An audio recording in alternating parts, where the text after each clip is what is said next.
Hello everyone, we're from Humanity Alliance. Dan pada kesempatan kali ini, kami akan mempresentasikan salah satu instrumen hukum internasional yang paling penting, yaitu Convention on the Prevention and Punishment of the Crime of Genocide atau yang dikenal sebagai Genocide Convention 1948. Konvensi ini menjadi legal foundation dalam upaya pencegahan dan penghukuman kejahatan genosida di tingkat internasional. Sebelum masuk ke materi, let me introduce you to the member of the group. First of all, hello, my name is Wanda Walidaini Dalimunte dengan NIM 250200113. Hello everyone, I'm Dwi Vena Alsis Borupakpahan, NIM 250200411. Hi everyone, I'm Nadia Inji Syotang, NIM 250200430. Hello, I am Nadia Salsabila Utagalung, NIM 2502000109. Hi everyone, I'm Rabiata Dewiyah dengan NIM 250200097. First of all, we need to understand what the Genocide Convention actually is. Secara resmi, konvensi ini bernama Convention of the Prevention and Punishment of the Crime of Genocide atau disingkat CPPCG. Melalui konvensi ini, genocide diakui sebagai international crime yang melanggar prinsip kemanusiaan dan tidak dapat dibenarkan dalam keadaan apapun. Moving on to the next point, who are the main actors involved? Pertama, ada states parties atau negara-negara pihak. Hingga tahun 2026, terdapat 153 negara yang terikat secara hukum, termasuk Indonesia melalui Undang-Undang Nomor 29 Tahun 2006. Negara-negara ini memiliki kewajiban erga omnes partes, yang berarti kewajiban tersebut berlaku terhadap seluruh komunitas internasional. Kedua, ada International Court of Justice, yang berperan sebagai judicial body dalam menyelesaikan sengketa antar negara terkait genosida.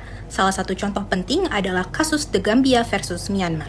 Selain itu, terdapat UN Office on Genocide Prevention yang bertugas melakukan early warning dan memantau potensi genosida, termasuk melalui hate speech monitoring. Terakhir, ada tokoh kunci di balik lahirnya konvensi ini, yaitu Raphael Lemkin, seorang akademisi yang menciptakan istilah genocide dan melobi PBB agar kejahatan ini diatur secara khusus. Now, let's talk about where this convention was adopted. Konvensi genosida dibahas dan disahkan dalam sidang Majelis Umum PBB yang diselenggarakan di Palais de Chaillot, Paris. Pada masa itu, Paris berfungsi sebagai temporary venue bagi sidang PBB sebelum markas permanennya dipindahkan ke New York City. Lokasi ini menjadi saksi perundingan penting dalam sejarah hukum internasional. Chronologically, the formation of the Genocide Convention followed several crucial steps.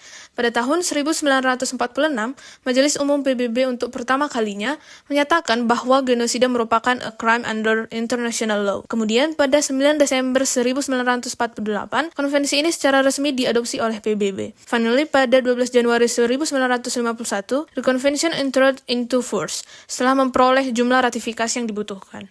The main reason behind the establishment of this convention is the fact that genocide represent one of the most serious violations of human rights. Genosida bertujuan untuk menghancurkan suatu kelompok berdasarkan nationality, ethnicity, race, or religion. Kejahatan ini tidak hanya berdampak pada individu, tetapi juga mengancam eksistensi suatu kelompok secara keseluruhan. Tragedi World War II, especially the Holocaust, showed the world that without a specific legal framework, perpetrators of the genocide could escape accountability. Oleh karena itu, the international community agreed that genocide must be prevented and punished through a clear international legal mechanism. The process of forming the Genocide Convention was carried out within the legal framework of the United Nations. It began with a strong advocacy of Raphael Lemkin and continued with discussion among international law experts. Proses ini kemudian dilanjutkan melalui negotiations and diplomatic discussions antar negara anggota. Setelah melalui berbagai perdebatan, rancangan konvensi akhirnya disahkan oleh Majelis Umum PBB. Through this process, genocide was formally recognized as an international crime that states are legally obligated to prevent and punish. In conclusion, CPPCG 1948 is a vital instrument of international law that establishes genocide as a crime against human. Konvensi ini mengubah genocide dari isu domestik menjadi collective responsibility of the international community. Dengan dukungan lembaga seperti ICG dan warisan pemikiran Raphael Lemkin, konvensi ini remains a key legal safeguard to prevent future humanitarian atrocity. Sekian presentasi dari kelompok kami mengenai Convention on the Prevention and Punishment of the Crime of Genocide. Maka dari itu, kami dari kelompok Humanity Alliance mengucapkan thank you for watching and goodbye!